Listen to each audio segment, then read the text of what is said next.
Here's another story created by the storyteller.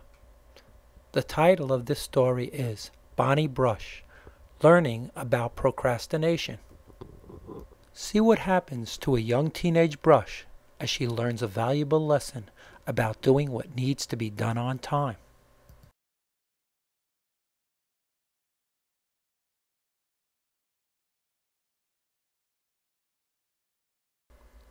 This is a story about a paintbrush named Bonnie. She was no ordinary brush. You see, Bonnie had extra long hair that was longer than any other brush.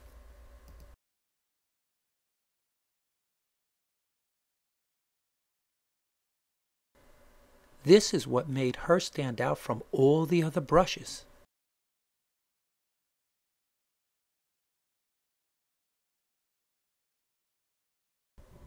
When Bonnie reached her teenage years, she realized how special her hair was. So she always made sure she spent enough time taking care of it. She would brush her hair every morning and evening.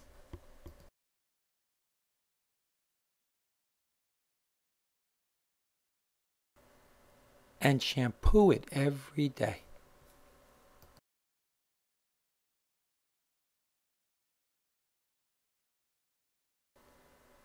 Now, even though Bonnie made sure she took the time to take care of her hair, she was not good at using time wisely to do other important things.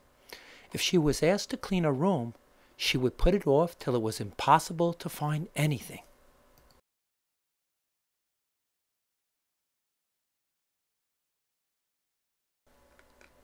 Whenever she had a homework assignment or special project to do, she would wait until the last minute.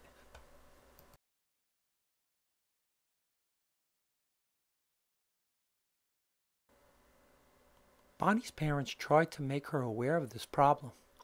They explained how important it is to get things done on time and said this would prevent a great deal of stress that happens when you wait until the last minute.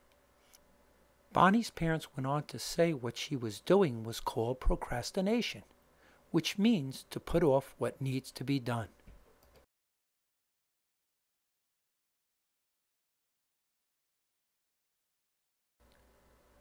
Like most young brushes, Bonnie didn't want to hear what her parents had to say.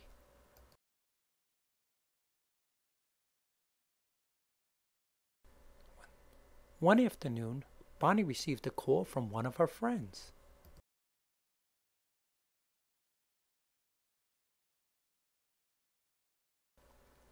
She asked Bonnie if she would like to come over and help paint her room. She said they could listen to some new CDs and have snacks while they were painting. Bonnie said she would be glad to help.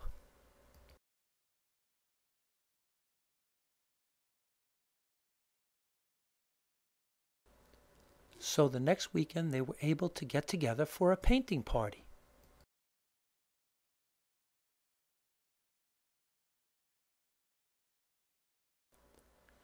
They began early in the morning brushing and spreading paint as they listened to music and had their snacks.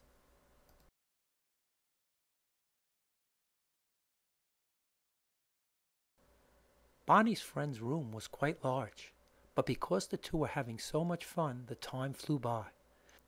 It took the entire day, but the room looked great when they were finished.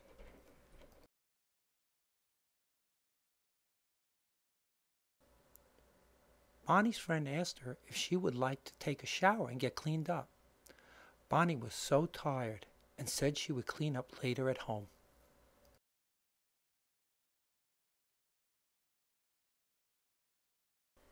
As soon as Bonnie arrived home, she called upstairs to her mom and dad to let them know she was in.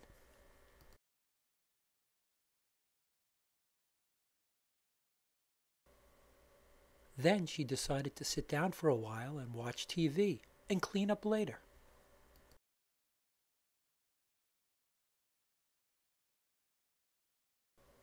Bonnie didn't realize how tired she was, and in a matter of minutes she was fast asleep.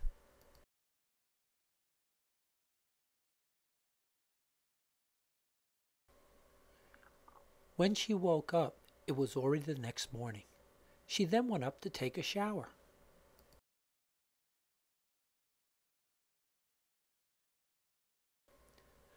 When Bonnie went to shampoo her hair, the paint had already dried and it was hard as a rock. Bonnie screamed.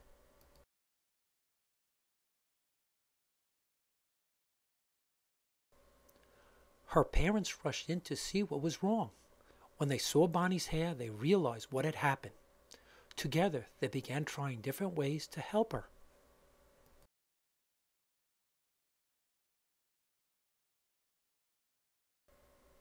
First, they used water, but that didn't work.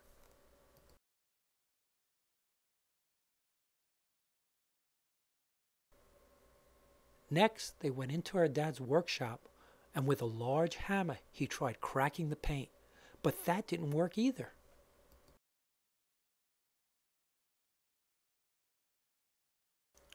Finally, her dad tried heat to soften it, but it didn't help.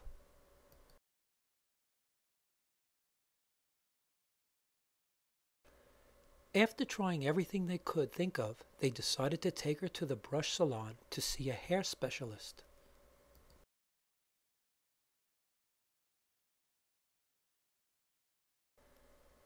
After examining Bonnie's hair, the hairdresser said all she could do is remove the damaged hair. When Bonnie heard this, she began to cry.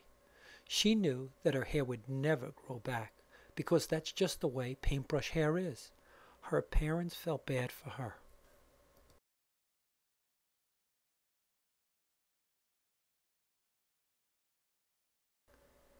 When the hairdresser was finished, Bonnie looked so sad, and so did her mom and dad.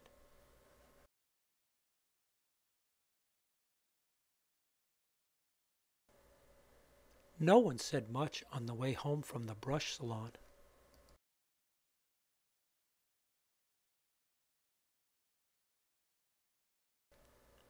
Later that evening after dinner, Bonnie told her mom and dad how she now understood what they were trying to explain to her about putting things off that needed to get done.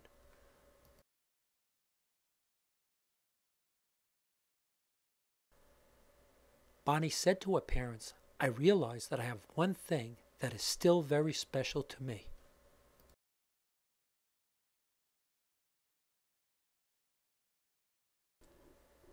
Her parents wondered what she was talking about.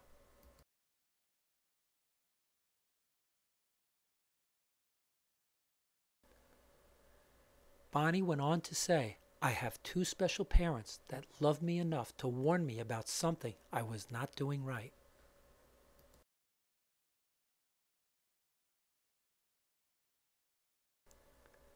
Then, when you saw the trouble I caused for myself, you were there to do all you could to help me and knew how I felt.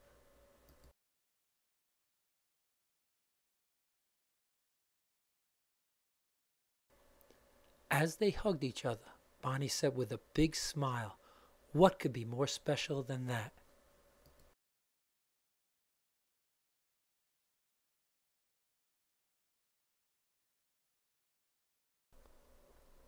For more information about books by the storyteller, go to www.joeystory.com.